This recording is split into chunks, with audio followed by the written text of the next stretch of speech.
Hello అండి, నేను doctor Jaganmohan Varkala, consultant neonatologist, Paramitha women and children's hospitals, Madinaguda and Chandanagar.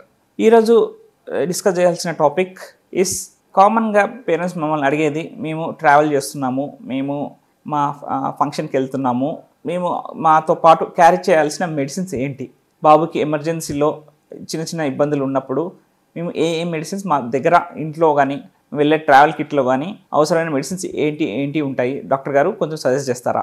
So అలా కామన్గా మనకి పిల్లలు ఇబ్బందులు వచ్చేవి ఏంటంటే జనరల్గా జలుబు, చిన్న బేబీస్ అయితే నేసల్ బ్లాక్, ముక్కు బ్లాక్ అవుతూ ఉంటుంది. వాళ్ళ నాస్ట్రిల్ సన్నగా ఉంటాయి కాబట్టి కొంచెం ఏమైనా జలుబు అయినా బ్లాక్ అవుతుంది. బ్లాక్ క్లియర్ చేయడానికి మనం నేసల్ డ్రాప్స్ ఇస్తాం, నేసో క్లియర్ డ్రాప్స్ అని సెలైన్ డ్రాప్స్ ఇస్తాం.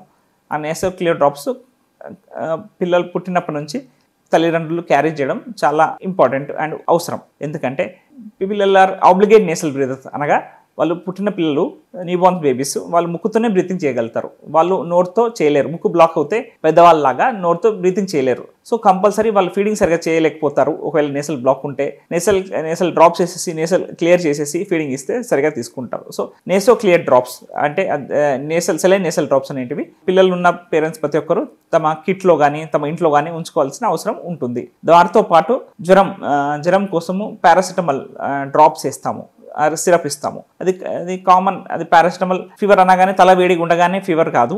టెంపరేచర్ని ప్రాపర్గా చెక్ చేసేసి డిజిటల్ థర్మోమీటర్తో చెక్ చేసి 99.5 అబోవ్ ఉంటే మాత్రం పారాసిటమాల్ డ్రాప్స్ వేయాల్సి ఉంటుంది. పారాసిటమాల్ డ్రాప్స్తో పాటు ఎవ్రీ 6 అవర్స్కి ఒకసారి వేయాల్సి ఉంటుంది. In case paracetamol drops doses కూడా చూసుకొని దాన్ని తగ్గట్టు వేయాల్సి ఉంటుంది. దాంతో తగ్గకపోతే ఇన్ బిట్వీన్ గ్యాప్లో 6 గంటలకు ఒకసారి పారాసిటమాల్ వేస్తూ ఆ మధ్యలో గ్యాప్లో కూడా ఫీవర్ వస్తే తడిగుడ్డుతో గోరువెచ్చని నీళ్ళతో స్పాంజింగ్ చేయడం అవసరం.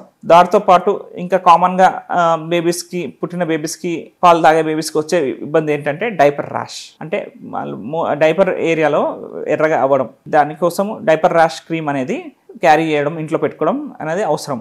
డైపర్ ర్యాష్ క్రీమ్ని జనరలీ అది జింక్ ఆక్సైడ్తో ఉంటాయి. వాటిని ఒక థిక్ లేయర్ లాగా పూయడం చేయాల్సి ఉంటుంది. In case diaper rash cream లేదు ఎమర్జెన్సీలో అంటే వ్యాజ్లిన్ కానీ రాయొచ్చు. కాకపోతే డైపర్ ర్యాష్ క్రీమ్ పెట్టుకోవడం, క్యారీ చేయడం అనేది ఉత్తమం.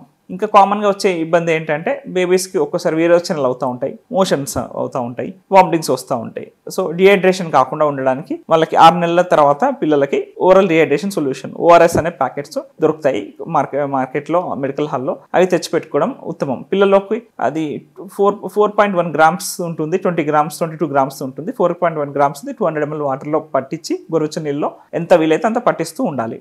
Make them hydration. వాటితో పాటు మోషన్స్ అయినప్పుడు జింక్ అనే సొల్యూషన్ దొరుకుతుంది, zinc syrup and zinc drops ఉంటాయి. అవి కూడా వేయాల్సి ఉంటుంది. వాటి డోస్ 6 నెలల లోపు అయితే 10 mg per kg, 10 mg or more than 6 months అయితే 20 mg వేయాల్సి ఉంటుంది.